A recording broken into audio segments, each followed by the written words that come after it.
we know, of course, as people interact, especially when you're teaching kids, we do a lot to structure the learning experiences and learning environment of the learner because, again, the human environment is incredibly complicated to help the learner learn. So how do we, as the teachers, kind of structure the interactions, use our body, use space in order to help the learner learn what you want to teach them? So the question that I want to look at here is how do we use space in our bodies to socially structure a learning episode for people? So we basically looked at two human participant studies. We looked at humans learning from humans as well as people trying to teach the robot. And so in some sense, you do an experiment, and then to verify, you can actually remove a person and place it with a robot and see if you get the same kind of behavior. So the task that we looked at is it's a collaborative task in that one person, the learner, knows information for the desired task, which is you're going to construct a figure using at least 8 blocks. And the teacher actually knows there's a secret constraint. There's a secret constraint that the learner has to learn from you in order to succeed at the task. So we call it collaborative because each person comes to the interaction with partial knowledge. And then, of course, the goal is something like this where you want to create this figure. So the teacher in this case, the constraint is the figure must be constructed using all the triangle blocks and none of the square blocks. So how do people do this? How do we teach each other this sort of constraint without using language? So the only constraint we told people is you can't talk, because if you talk, then it's obvious. But we want to see how people use space in their bodies in order to communicate this. So we didn't know what cues would be relevant. So we captured a lot of data. So we used that Vicon optical motion capture system we talked about that you saw to track people's head pose and hand trajectories. We built a special table called the light table that basically has a camera underneath that sees how people are moving the blocks dynamically in time. And then we also had an external video camera to capture more data because, again, we didn't really know what cues were going to matter. We developed a lot of technologies to essentially capture all of this data, which is a mountain of data, as you can imagine, and synchronize it in time, and even label it and do some basic feature extraction to automate the analysis process to try to understand what are the patterns of activity that are really significant in doing this task. So here you're seeing the Vicon system as people are moving their hands and gestures, external camera, and this is the light table looking up to see who is moving what objects at what time. You can track color, orientation, block type, and so forth. So, if you look at the data, people do a lot of stuff, So, again, human behavior is really complicated. They're doing all these things. So there's various, hand and head gestures, pointing, tapping, nodding, shaking the hand, facial expressions, ways that you're moving the blocks, combinations of these cues and so forth. So the question is there a sweet spot? Is there a subset of these cues that ideally could be very simple but yet really prevalent and really reliable in helping the teacher and learner, or helping the learner learn the right cue? So I'm going to let you, think about this for a little bit because there's a lot of things it could be. But it turns out that there's a couple, but one of the key signals that's used is block movement towards and away from the learner. So this is color-coded data of all the block movements happening in space in one set of interactions. And what you see here is if the teacher's on this side of the table and the learner's on this side of the table, teachers tend to move the bad blocks, the irrelevant blocks, away from the learner, and they tend to push all the good blocks near the learner. And clearly learners are picking up on this because they tend to only use those good blocks. So here's a very simple but really prevalent cue that we use to physically structure a learning environment for a learner. And it turns out here's another graph showing that even the amount of movement indicates how good or bad. So the further you move it towards, away from the learner indicates like how completely irrelevant this thing is, or how far you push it towards the learner signals how useful that block is to you. So it's just another way of showing that data. It turns out that for this task, if you add up all of the translations that happen across a table of all the shapes, it's the length of a football field. So people are moving these things very quickly all the time. There's a lot of activity going on. And of course, you can imagine there's a challenging problem to build a robot that can actually learn from these interactions. But if you're armed with these cues, you can help a robot do this sort of task by having it be savvy to these cues. So this is a video that actually combines two learning tasks together. So the first task is the robot, again, that has the puzzle blocks, is actually learning how to operate this puzzle blocks in order to reveal two hidden shapes on this table. So I haven't talked about this kind of learning yet. I'm just throwing it in here because it's kind of cool. But, so Leo, He's a self-motivated learner. When you're not there, he explores on his own. He's kind of internally driven to be curious and to master these things, so he's learning how to operate the box. But of course, the point is if a person's present, Leo's exploration should be guidable. So the person can help suggest actions for Leo to try different combinations, to highlight significant cues, like you can see these lights are changing on the boxes that signify important states. So Leo, through collaborating with this person, is starting to learn how to operate these two boxes to reveal a blue shape and a yellow shape that he's actually going to need in the next task. So, we fast forward these videos because everybody wants robots to learn, but learning videos are really boring to watch. So this is obviously kind of time-lapse in order to give you a sense of, now there's practice and rehearsal, the robot's learning sub-goals, hierarchies of tasks, how to master those higher order tasks. There's a lot of sort of task knowledge that's being built up incrementally over time. Okay, now we're going to do the other interaction. So this is a secret constraints task where the person has a preference of wanting Leo to only use the blue and the yellow blocks. So this is the second kind of learning task where now Leo he knows the figure. The robot knows the figure to build, which is a sailboat in this case. The person knows the secret constraint or the preference in this case. And without talking, Jesse in this case is trying to get the robot to learn how to do this task. So we've brought in human participants to teach the robot. We find that the robot can learn from people off the street, which is the point. We want the robot to be able to learn from anyone. But when you do these demonstrations, we have to use them with people in our group because we're not allowed to show video from people who are human participants. So Leo's starting to pick up on the idea that it's the yellow and the blue blocks that matter. So now you see he's starting to use the yellow and the blue blocks to build a sailboat figure. And he realizes he needs a shape, and it's not there, but he's just learned the skill for how to get it. So this is actually really cool because the robot is immediately applying what it learned in a different context, in a new context, in order to perform the task. You don't see robots doing this a whole lot. This is a big thing. And so he's continuing to build the figure, and then he realized that there's a yellow shape that he needs, and it's not there, but he knows how to get it because he just learned that skill from another interaction, and he pulls that into the figure. So yay, Leo. So, the reason why this video, I think, is really significant is it's showing the robot's integrating multiple forms of learning through multiple kinds of interaction to immediately apply that knowledge to solve a problem. And again, you don't see machines doing that a whole lot. So this is really kind of, I think, a milestone in these kinds of systems. Okay, so that's a lot about Leo. I'm going to start talking about some other robots now. In particular, I want to talk about, again, these social cues and how they can impact human perceptions along these sort of social dimensions. So looking at social influence. So, one challenge of robotics, personal robots in particular, is long-term interaction. All these studies I've shown you are very cool. They're based on these classic psychological experiments. They take about 5 minutes to do.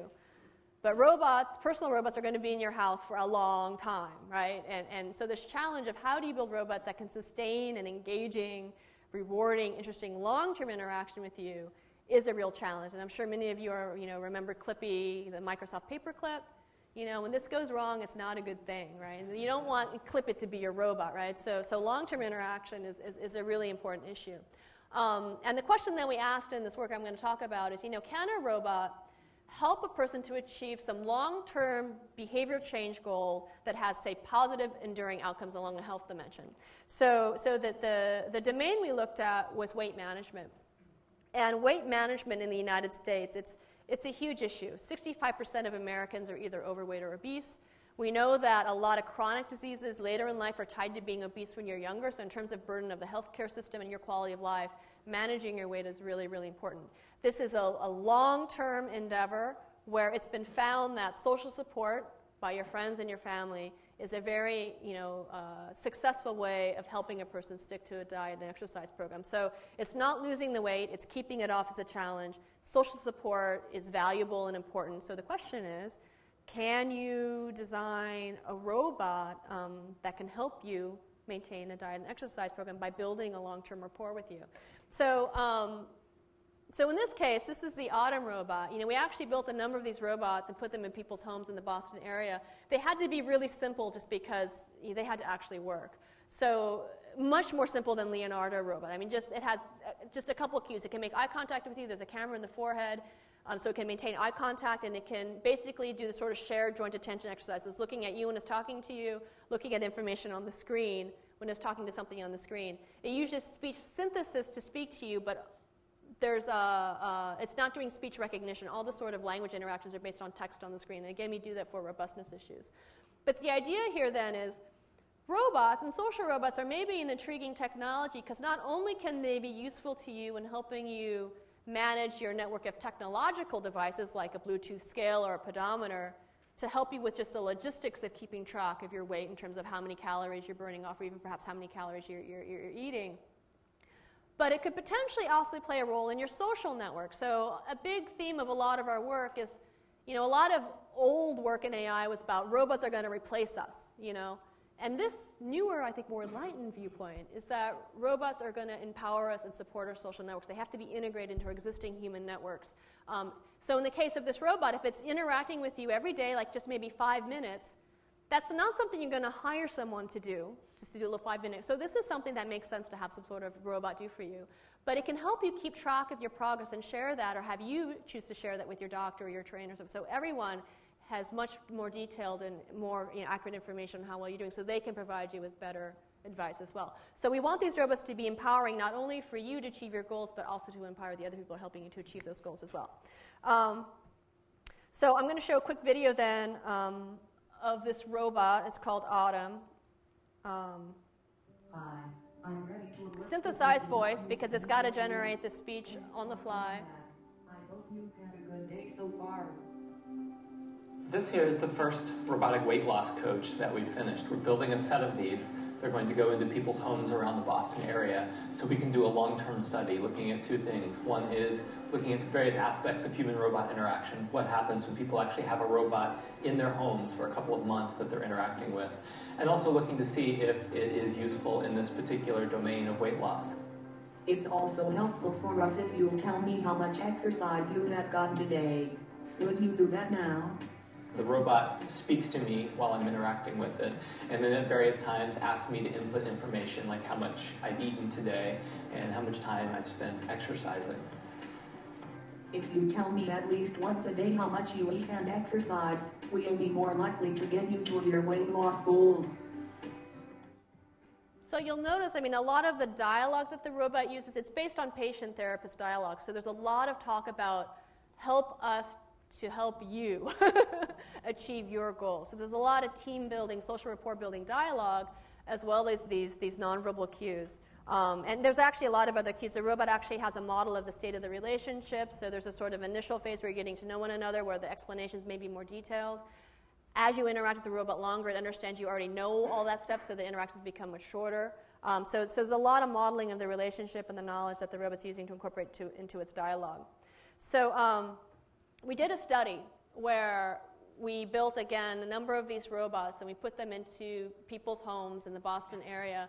People ranged in age from roughly 18 to 72 years of age, so a wide demographic of people, looking at a 6-week study. So we told them they had to interact with the robot mandatorily for 4 weeks, and then they could have an optional 2 weeks if they chose to keep the robot. And that's one way to assess engagement and liking, is that they choose to keep the robot for the additional 2 weeks, and they don't have to, then clearly they want to keep interacting with it.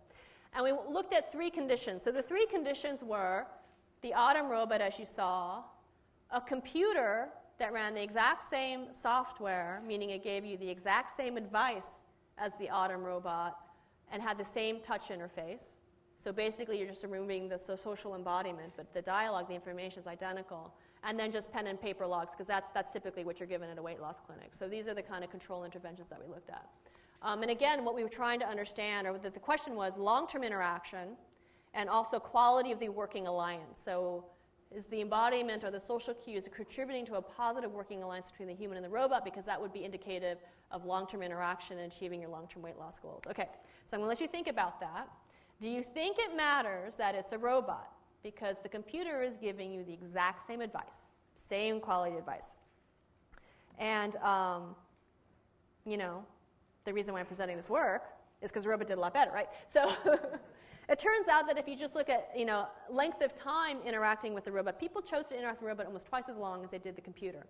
Same advice, same everything. There's something about the embodiment, and I think the social rapport, essentially, of the human and the robot that was built that was just different than the computer or, of course, using the pen and paper log. So people chose to interact with the robot significantly longer. The other thing is if you look at sort of standard measures like questionnaires that are used to measure quality of working alliance between, say, patients and therapists, you can apply the same questionnaire to assess the working alliance between the human and the robot. And again, you see the robot is scoring much higher on the working alliance inventory. So it seems that people also perceive a much stronger working alliance with the robot, even though the advice was identical. Trust is really interesting. People trusted the robot more than the computer. There, I have one more. And it turns out they also saw the robot to be more credible. And then the emotional relationship between the robot and the other conditions was incredibly different. So people would clothe the robot, they would name the robot. When we would pick up the robot, they'd come out to the car and say goodbye to the robot. They did not do this with the computer. You know, they did not. So the emotional engagement of people to this technology was markedly different. So, you know, when I started this work with robotics, you know, there was a lot of animated agents, you know, screen agents and so forth. And people would always ask, why build a robot? Does it really matter? If all that matters is seeing these visual cues. And clearly there's something going on with human psychology that it really matters that it's in your world, it's of your world, it's in your space. It's not just this sort of thing on a screen. In ways I think we still have to really understand it. It matters to people that I think this thing is physical. So there's a lot more, I think, to be understood. So one other thing that robots can do that animated agents can't do is touch, you know, physical interaction. So what about the role of, say, of social touch in human-robot interaction? Now, we know, again, from the human-human literature, social touch is just a handshake, can be seen as a warm and open gesture. It can contribute to persuasiveness and liking of people. But it's complicated, because depending on who's shaking your hand and in what context, it could have the negative result as well. If you're a woman and you're feeling threatened by this in some way, you're going to have the exact opposite reaction. And as you can imagine, there's a lot of really complicated gender stuff going on between shaking someone's hand of your same gender versus a different gender. So touch is very complicated in human-human interaction. Now, you can imagine one of the intriguing things about robots is that you can use them, in essence, like a controlled experimental tool to control these nonverbal interactions like eye contact, interpersonal distance, handshakes, and so forth in a way that it's impossible to do with another person. So we know all of these cues matter. We know all these cues, you know, shape our perception of trust and liking, but we don't know exactly in a quantitative way how and by how much. You can't tell a person, disable your eyes now and interact with this person, and now we'll see how they perceive you in terms of how likable you are. Or disable your, you know, mouth, and, you know, so you can't do that with people, but you can do that with a robot. So, so we did a study at the Boston Museum of Science where this is our latest robot, Nexi here, which is a mobile humanoid robot, interacted with over 300 people in the computer Carner's Place, which is kind of the science technology area of the museum. And a lot of our work now is trying to get these robots out into the real world with real people, because as you can imagine, people interacting with a robot in a public space, I mean, people have a completely different mindset than if they're going to your lab to interact with a robot at MIT versus bringing the robot to people's turf, so to speak, and having the robot interact with them in their space. So it's really important, I think, to get these robots out there in human environments to really kind of understand, you know, what the impact is on people. So this is just some snapshots from Computers Carner's Place. You know, we try to control the interaction as much as possible. There's a lot of distraction. So human participants were recruited. They were brought into an enclosed area so there wouldn't be a lot of visual distractions, so they could kind of focus on their interaction with the robot. People would come in groups potentially or alone, you know, if you might be with your friends or your family. So in that case, you would choose one person to be the participant in the study, and the other people were requested to kind of stand, you know, behind a certain line in the background. So people sometimes were alone, sometimes they weren't. Often when you do human participant studies, you have to compensate people for their time, so we gave people up front $5 in $1 bills. And the reason why we did that is because one of the measures we want to look for in terms of persuasiveness, the role of, say, touch and gender and persuasiveness, was the robot was going to ask them for a donation. They didn't know that going in. It was going to ask them for a donation. And people like their money. They don't want to give up their money. So, you know, how much money they gave the robot might be an interesting measure in terms of, and whether they gave money, of the persuasiveness of the robot as you vary gender or interpersonal distance or touch and so forth. So the interaction was basically this: you'd bring people into the space. It's a museum setting, so the robot gives an educational message. It was a sort of mildly interactive, the robot wasn't, I'd say, a richly sophisticated interactive robot like Leonardo. It was a simple interaction. At the end of the interaction, the robot would thank you and shake your hand in the case of the touch condition, say, and then it would ask you for the donation. And the question is, like, how much money would people give? And this is the donation box shown here. After the whole experiment, they could go to another area and do a questionnaire and so forth. So that's basically the study protocol. Now, again, we talked about gender as interesting implications for touch. So we had two gendered robots. Of course, robots have no gender, but you can manipulate that to some extent by just the voice that you give the robot. So in the female robot condition, hello, my name is Nixie, and I am an MDS robot. What is your name? So this is a little interaction here. My friends at MIT and Connor's Computer Place thought you might like to hear about how I work and what makes me so special. How much do you know about robots? A little bit. Well, hopefully I can teach you something new. So this is the beginning of the interaction. The robot goes into a little more technical description, and again, it's an educational message. Now this is the male condition here. Hello. So you can see the robot's making eye contact here, so it's looking up higher here. But it's basically just changing the voice. So it's the exact same animations, the exact same everything. You're just changing the voice. So that's how you control, in some sense, the gender, or vary the gender of the robot.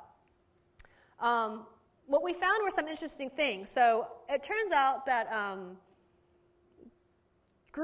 being in a group or alone had a significant impact on how much money people gave the robot. So one thing that you see is, in this situation where the robot didn't shake the person's hand, there's really not that much difference, so to speak, in how much money people gave. But if the robot shook your hand and you were with other people that saw you shake the robot's hand, you gave a lot more money. A lot more money. All you salespeople, you gave a lot more money. But if you were alone, people tended to give less. So that might say something about kind of social expectations or expectation violence. The robot's handshake, frankly, wasn't the most compelling handshake in the world. I bet if we had a better handshake that was warmer, whatever, I bet we could have pushed this up. But the intriguing thing here is that group dynamics had a real significant impact. Now, it also turns out that gender was really interesting. So if you didn't have the handshake condition, and this is women interacting with a female robot or a male robot, and men interacting with either the female robot or the man robot, you see a cross-gender preference. And you see this in human-human interaction as well. Women preferred the male robot, or found the male robot to be more persuasive, and men found the female robot to be more persuasive. Okay, and this is with no handshake. But if the robot shook your hand, it flipped. And women found the woman robot, the female robot, to be more persuasive, and men found the male robot to be more persuasive. So what does this mean? Touch and robots is really complicated. And there's a lot to be understood here. And it's difficult because when you do a study like this, it just turns out that nobody has done this exact study yet for humans to know what humans do. So the intriguing question here is, one theme is that, what happens when robots really do mirror what you see in human-human, but the other question is what happens when they don't, and what's going on when they don't. So this sort of begs the follow-on study in terms of what would people do in the situation if it's a human-human study. There hasn't been one done yet, and maybe we'll do that. But again, I think the bottom line here is that touch is complicated in human-human situations. That's probably going to be interesting and complex in human-robot interactions. Okay.